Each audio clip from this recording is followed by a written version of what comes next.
partager sur le thème le grand repas. Je vais vous partager parce que l'Esprit de Dieu a attiré mon attention sur un aspect sur lequel je ne m'étais jamais approché, mais je dirais c'est une facette qui mérite que l'on s'y approche. Pour ce faire, je vous invite à me rejoindre dans l'Évangile de Luc au chapitre 15 à partir du verset 11. Vous connaissez l'histoire du fils prodigue. Mais j'intitule ce message « Le grand repas ». Et je peux vous assurer que j'ai été interpellé et je prie le Seigneur qu'il me fasse grâce vraiment d'être aussi clair que possible afin que vous puissiez saisir cette facette, j'ai bien dit cette facette, car de nombreux messages visent toujours dans le même sens au niveau du retour du Fils prodigue. Mais je voudrais ici, par la grâce de Dieu, faire ressortir un aspect sur lequel je ne me suis jamais penché personnellement et ni entendu à ma connaissance. Mais nous allons parcourir ce texte et laisser l'Esprit de Dieu nous conduire et dans lequel nous allons nous retrouver, et ce sera en même temps un examen de soi-même. Je lis la parole. Il dit encore, un homme avait 2 fils. Le plus jeune dit à son père, mon père, donne-moi la part de bien qui doit me revenir. Et le père leur partagea son bien. Il partagea son bien terrestre aux 2 frères. Peu de jours après, le plus jeune fils, ayant tout ramassé, partit pour un pays éloigné, où il dissipa son bien en vivant dans la débauche.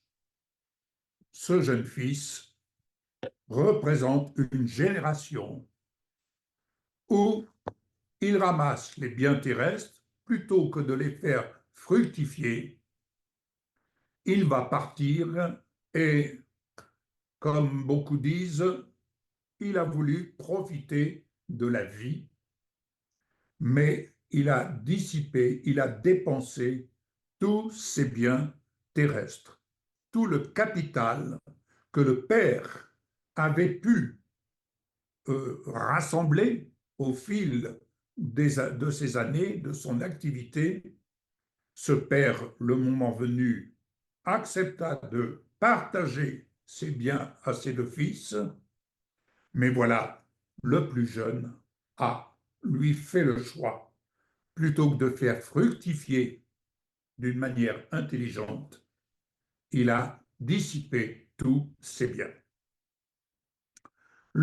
Verset 14, lorsqu'il eut tout dépensé, une grande famine survint dans ce pays et il commença à se trouver dans le besoin.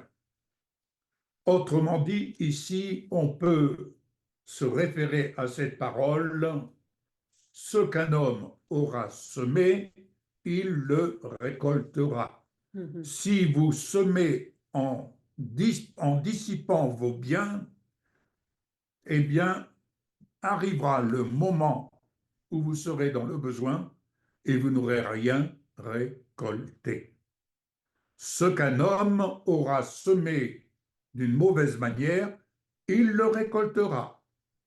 Ce qu'un homme aura semé de la bonne manière, dans le bon terrain, il en récoltera le fruit de ses semences. Et les semences de la parole de Dieu sont des semences vivantes, sont des semences que nous mettons en pratique, que nous cultivons, et nous en récoltons le moment venu, nous en récoltons le fruit. Alléluia. Et ce jeune fils, verset 15, alla se mettre au service d'un des habitants du pays, qui l'envoya dans ses champs garder les pourceaux. Voilà ce à quoi, lorsqu'on va dans le mauvais sens et selon notre esprit, selon la fierté de notre esprit, nous entraînons notre âme et notre corps dans les tourments. Nous entraînons notre âme et notre corps sous la directive de notre esprit, de la fierté de notre esprit, de telle sorte que nous exposons notre âme et notre corps au milieu des pourceaux à vivre dans, je dirais, à vivre dans la déchéance, à vivre dans les tourments, à vivre, je dirais, vraiment une vie qui ne reflète pas la gloire du Seigneur. Nous allons poursuivre. Il aurait bien voulu se rassasier des carouges que mangeaient les pourceaux, mais personne ne lui en donnait. Écoutez, il y a quelque chose qui, il faut essayer de se mettre à sa place un instant. J'ai faim, les pourceaux ont des carouges et personne ne m'en donne. Est-ce qu'il lui était impossible d'aller en chercher, d'aller en ramasser quelques-uns au milieu des pourceaux? Certainement. Mais toujours est-il, il était là dans la famine au milieu des pourceaux. Les pourceaux étaient dans l'abondance et lui, il était dans la disette. Mais voilà, l'Esprit de Dieu, l'Esprit de Dieu a le regard sur les pécheurs parce que l'Esprit de Dieu est venu pour sauver. Il est venu pour guérir. Il est venu pour délivrer. Et il donne toujours l'occasion aux pécheurs de se repentir. Et il amène le pécheur à rentrer en lui-même. Et c'est ce que ce jeune fils prodigue a effectué. Il nous est dit, étant rentré en lui-même, étant rentré en lui-même, il a pris conscience de ce que son âme était torturée, mais de ce que son corps était également fatigué, épuisé d'être là au milieu de ces pourceaux. Et il va dire ceci, combien d'ouvriers chez mon père ont du pain en abondance, et moi ici je meurs de faim. Rentré en lui-même, il se repositionne dans la vision de ce qu'il possédait chez son père.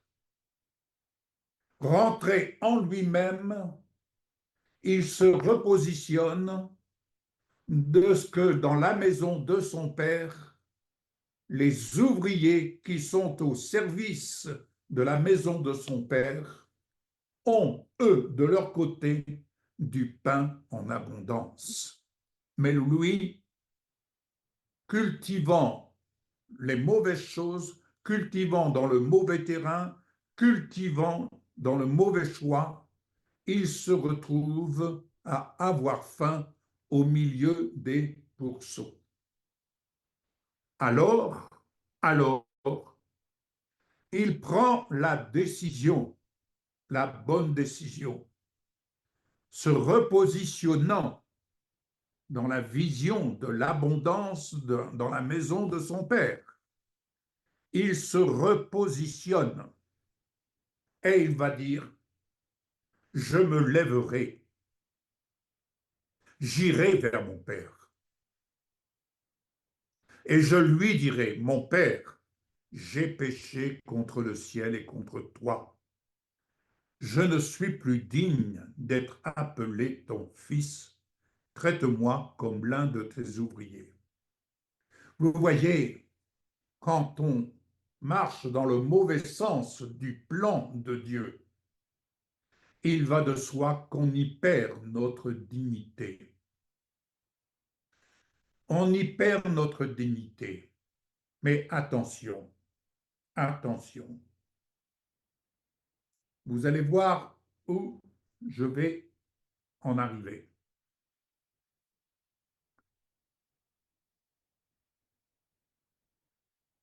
Au verset 19, il dit, je ne suis plus digne d'être appelé ton fils. Et il se leva et alla vers son père. Comme il était encore loin, son père le vit et fut ému de compassion, et il courut se jeter. Il courut se jeter à son cou et l'embrassa. Le père était là chez lui. Il attendait le retour de son fils. Il était dans la foi, dans l'espérance et dans l'amour. Il avait ces trois piliers sur lesquels sa vie reposait. Il était dans la foi, attendant le retour de son fils, dans l'espérance, car il ne laissait point de place au doute, et dans l'amour, car il était là, non point pour juger son fils, mais pour aller l'embrasser, le prendre dans ses bras. Et il courut, il nous est dit, il le vit de loin. Permettez, il n'avait pas de jumelles, il n'y avait pas de téléphone portable pour dire papa, j'arrive. Non, mais le Père était ce que Jésus a dit une fois, je ne fais que ce que je vois faire au Père. Ce Père avait la vision dans le ciel. Il ne voyait pas la perdition de son fils. Non, il ne se laissait pas attirer par la déchéance de son fils. Non, il observait en haut dans le ciel la vision que Dieu lui donnait de son fils, c'est-à-dire la vision de ce que le Seigneur allait opérer pour la gloire de son nom. Et c'est ainsi qu'il voit son fils arriver de loin. C'était pour lui le reflet du ciel sur la terre. Est-ce que vous entendez? C'était le reflet de ce qu'il voyait dans le ciel sur la terre, et non pas de ce qu'il voyait la déchéance de son fils au milieu des pourceaux. Non, la foi, l'espérance et l'amour, il nourrissait les semences appropriées à ces trois qualités de l'homme né d'en haut. Que va-t-il ainsi se passer? Le fils lui dit, mon père, j'ai péché contre le ciel et contre toi. Je ne suis plus digne d'être appelé ton fils. Ce jeune fils ne voyait plus que son indignité à l'égard de son père.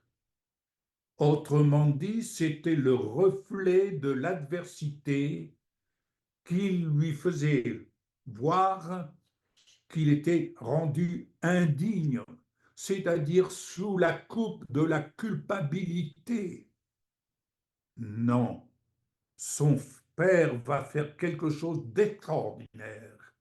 Il invite, il demande à ses serviteurs, vite, vite, apportez vite, s'il vous plaît, la plus belle robe et revêtez-le. Le Père a donc revêtu son Fils de la plus belle robe. Autrement dit, quand il nous est dit l'amour de Dieu couvre une multitude de péchés. Et il nous est dit, le Seigneur nous dit, je ne me souviendrai plus de leurs péchés. Ici, le Père nous donne une démonstration de ce qu'est le reflet de l'amour du Père. Il nous donne une démonstration vivante de ce que doit être notre attitude à l'égard de ceux-là qui sont dans l'indignité et qui n'attendent qu'une chose, de se relever et d'aller rencontrer l'amour qui vient d'en haut.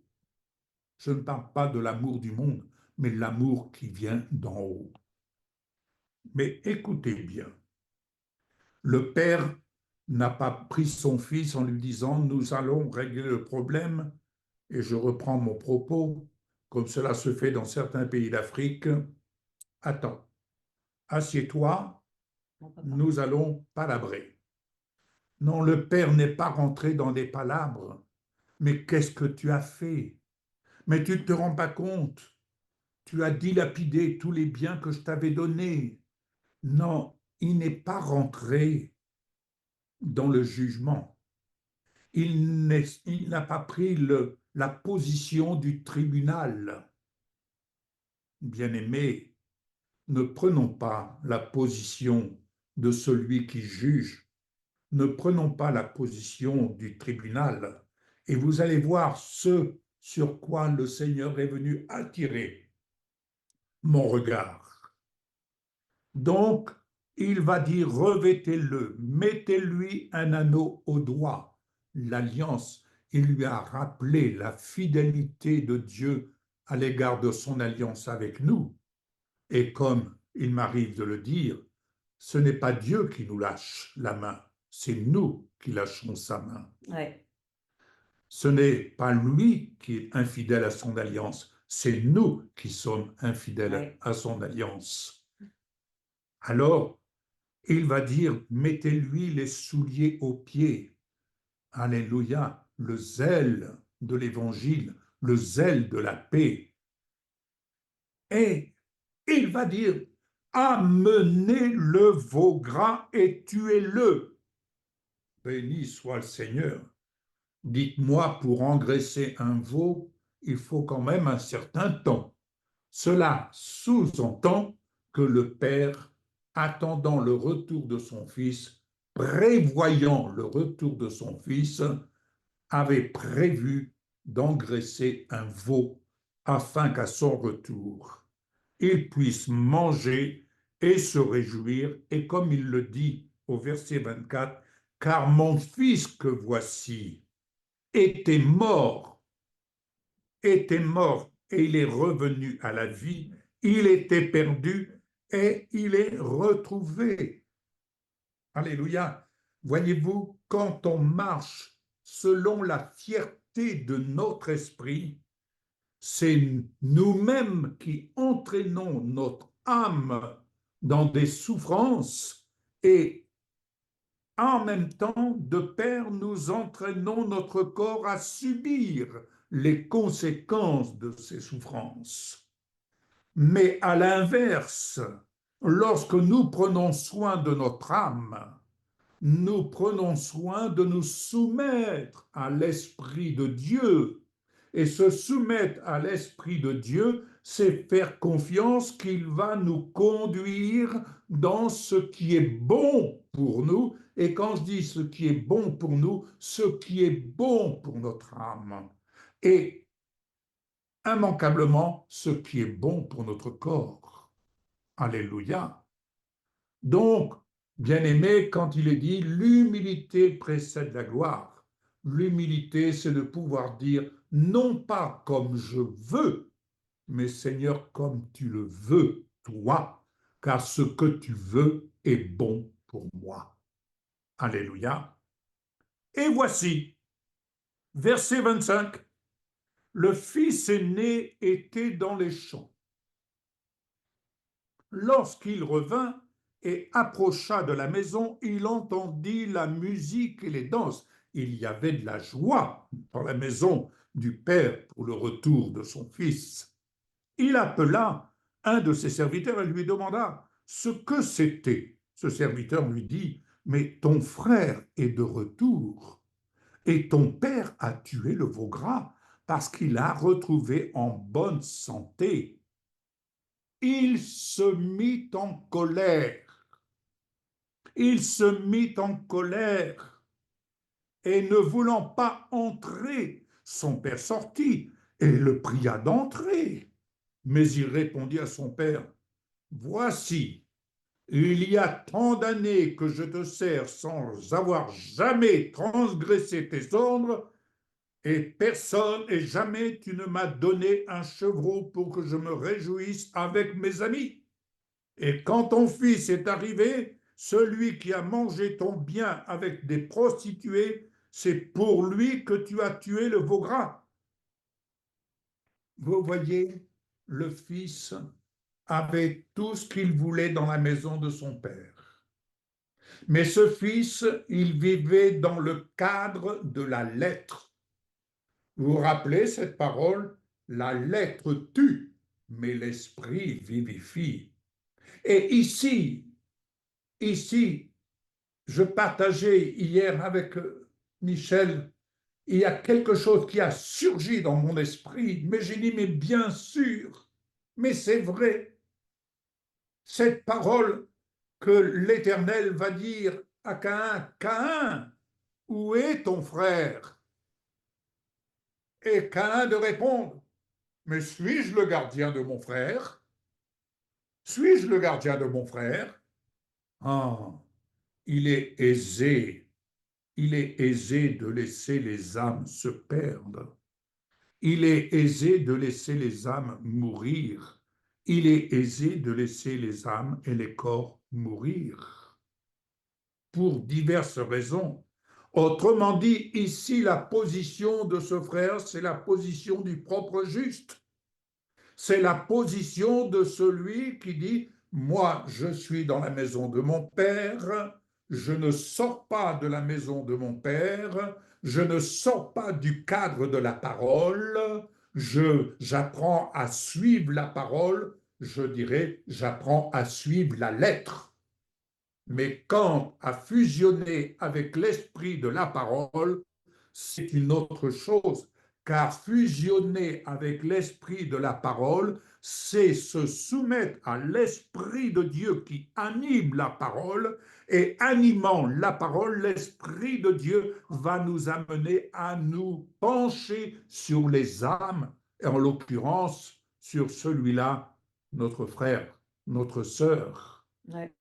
Amen. Alléluia. Amen. Et à nous pencher sur le besoin de notre frère, de notre sœur. C'est pourquoi je rappelle à votre souvenir ce que j'expliquais il y a quelque temps et où j'ai eu l'occasion très souvent de vous le partager. Mais cette vie charismatique que nous appelons, cette vie charismatique, l'Esprit de Dieu, combien de fois n'a-t-il pas insufflé dans notre esprit pour nous amener à secourir, à apporter le moment venu pour répondre aux besoins d'un frère, d'une sœur qui était dans un besoin de quelque nature que ce soit. Amen. Donc, bien-aimés, ici, le grand repas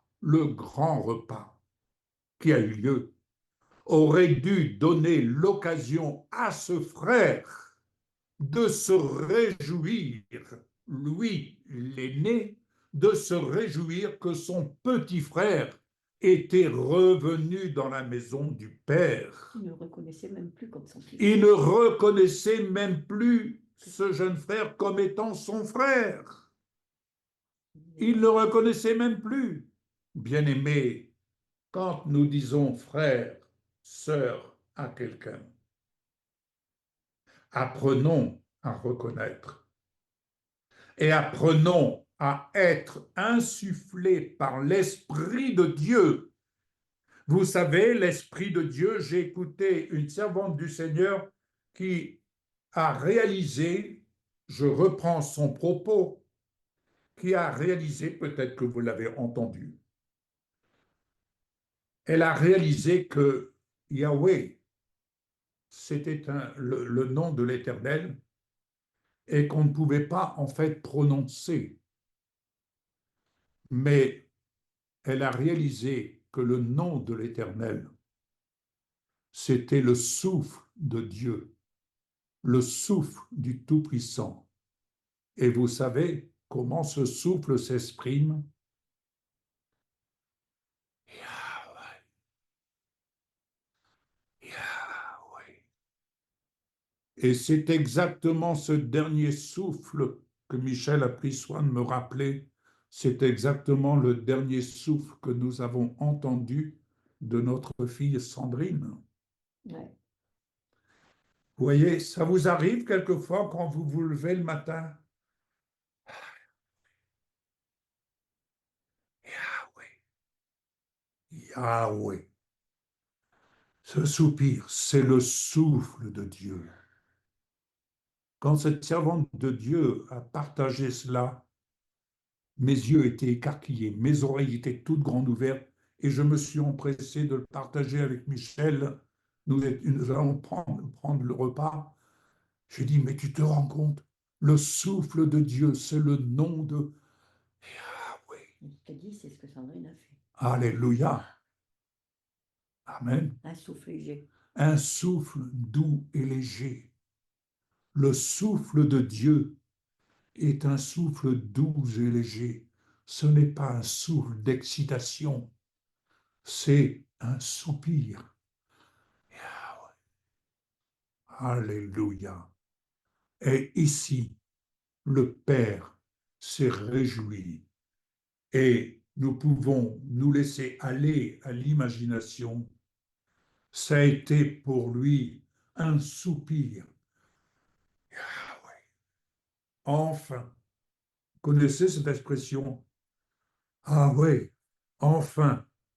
Eh bien, si nous pouvions traduire le plus juste possible, Yahweh, voici mon fils est de retour. Quand je dis Yahweh, Yahweh, je le prononce, mais Yahweh, c'est simplement ce souffle qui nous est donné et chaque matin lorsqu'on se lève, c'est le souffle de Dieu que nous exprimons. Ça vous est jamais arrivé à votre réveil, lorsque vous vous asseyez sur votre bord du lit? Oui. On va commencer la journée. Ou le soir, lorsque vous vous allongez dans votre lit. Ah, ça fait du bien. Ça fait du bien. Amen. Amen. Voyez, soyez attentifs à ça. Vous verrez, vous serez surpris et ça va vous... Faites l'expérience, si je peux parler d'expérience, mais faites-le. Comme quand vous mettez dans votre fauteuil. Hein. Ah ouais, ah ouais, ah ouais. Alléluia. Amen. Vous imaginez Nous, on dit, l'enfant ah, nouveau-né, le premier cri. Le premier cri, c'est le cri qui monte vers son Créateur. Il crie, il ouvre les poumons. Combien de fois, combien quelquefois, il de faut une fessée, fois, hein. quelquefois il faut une fessée pour le réveiller afin que ses poumons puissent s'écarter, puissent... Et le souffle qui sort sous forme de cri, quand on dit je crie à l'Éternel, c'est pas de l'excitation, mais je crie, je laisse exprimer Yahweh, Yahweh, Alléluia, Alléluia. Voilà le message du grand repas. Ce n'est qu'une première partie, car j'en aurai une deuxième partie, mais je vais laisser la place à vous qui avez quelque chose à nous partager. Soyez bénis au nom de Jésus. Amen.